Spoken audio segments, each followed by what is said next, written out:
So this is an important story because it highlights how the rich, the powerful, the famous protect each other, especially in the financial sector, with the biggest monsters, most horrible people in our society, people like Jeffrey Epstein, which, by the way, we are getting unsealed documents that are revealing new disturbing details around this man, Lolita Express, his island, his connections to, of course, Bill Clinton, Kevin Spacey, and so many others. But the details that we're getting right now is a part of a larger push where we are finding out that a district attorney in a previous case in 2011 knowingly knew that this man was a pedo, knew that he was vile, had proof, had evidence of that, knew that he was highly dangerous, but still the district attorney in 2011 pushed for him to be kept off the sex offender registry. Jason, there has to be some bigger deal made here with Jeffrey Epstein. It's incredulous to hear that we heard information a couple weeks ago that he was allegedly an FBI informant, and that's why this information was coming out, why there was so much leniency, why he keeps getting away with all these crimes. We heard, again, that he wasn't an FBI informant later on. What is happening here? Because obviously everyone's connecting the dots, and I think it's pretty clear here that this man has powerful connections and most likely dirt on other politicians that's allowing him time and time again to get away with one of the worst human atrocities that a human could do to another person, especially someone who is underage, especially a child. You want to take it from here, Jason? Yeah, so in this latest revelation, talking about the FBI informant, a lot of people were insinuating that because it said he had cooperated with the FBI. But then when other investigations had recently taken place, there was no evidence whatsoever that the FBI used him in what was assumed to be the Bear Stearns case and other large financial cases. And so many things about this case that people had just assumed, Luke, don't seem to be valid anymore. So what this says is that they actually argued against him registering at all as a sex offender after 80 plus victims had come forward and they had looked at the evidence. At the end of the day, not a level 1 sex offender, but a level 3 sex offender is what he registered as. What does that mean? Well, everybody, Luke, had assumed that this man had basically pled guilty to being with a minor, and that minor was the first person that accused him, who was 14 years old. This is significant because that means if you go state to state like many billionaires do, and you own property in those states, you have to register as what? A sex offender. However, they hit him with 16, Luke, purposely, so that in 30 plus states he did not have to register as a sex offender. Go ahead. Yeah, even though his victims were as young as 14. Again, that you brought up a very important point there, is that we still don't know the full extent of his deprived, vile, evil behavior because, again, it's limited to specific states. We now, though, have a push by Senate Democrats who are asking the Department of Justice for findings in the probe with Acosta. Acosta, by the way, is the U.S. Labor Secretary under Donald Trump. And it's pretty much been him connected to Donald Trump, I believe, that is bringing so much scrutiny around this Epstein case, because it is Acosta. It is the current U.S. Labor Secretary. You see how things are interchanged here. He was the same person who was the prosecutor in the Jeffrey Epstein case in Florida, where he literally gave him a deal of a lifetime in a very similar situation that we're talking about right now that was revealed, where a DA knew, hey, this guy's very dangerous. Let's not put him on the sex offenders list. The same thing people are accusing Alexander Acosta of doing when he gave Jeffrey Epstein what people call a deal of a lifetime, because Jeffrey Epstein was facing a sentence that would essentially put him in jail for life. What he got as a sentence for his crimes wasn't life.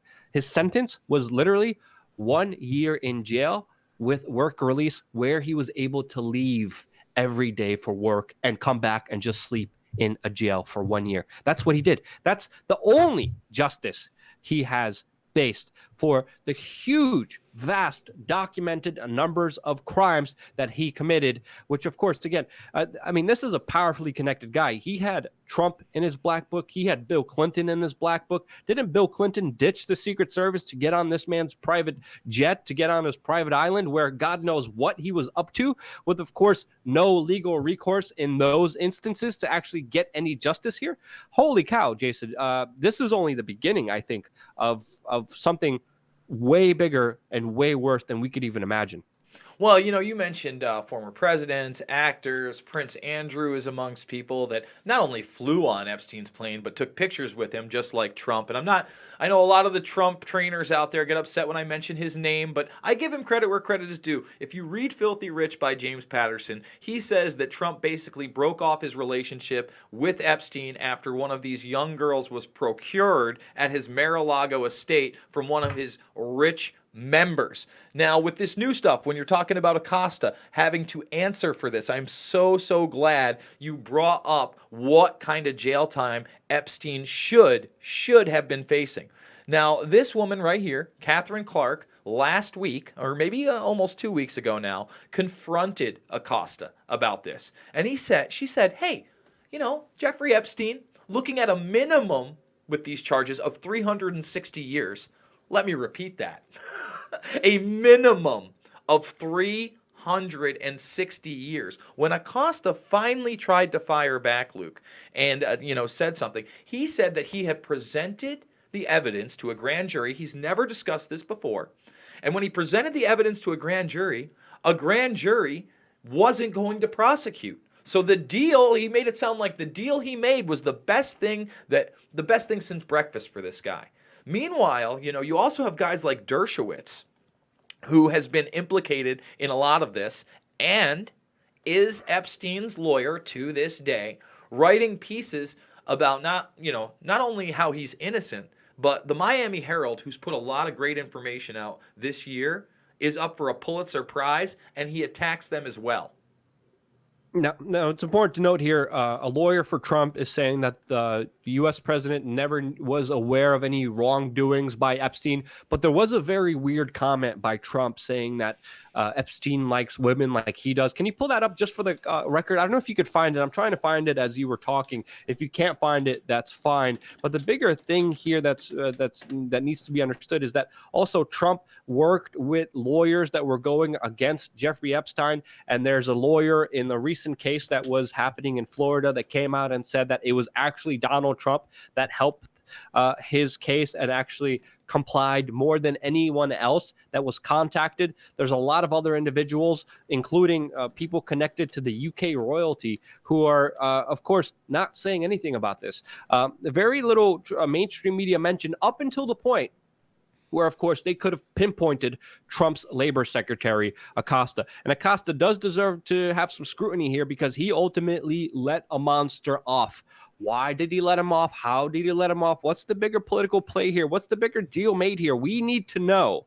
And for this man to besmirch his responsibility, not do his duty that he was sworn to do, he needs to be held accountable for that. Not just because he's connected to Trump, but because obviously this goes not just to Trump, but this also goes to Bill Clinton as well. And all the pieces need to come down here because this is an ugly picture portrayed here in American politics that really does highlight a lot of the hypocrisy in our society. Yeah, and I want to make this clear. It's pretty apparent that Epstein was pimping out, at least those are the accusations, a lot of these girls. And remember, they start as young as 14. That doesn't mean he doesn't keep them into their 20s.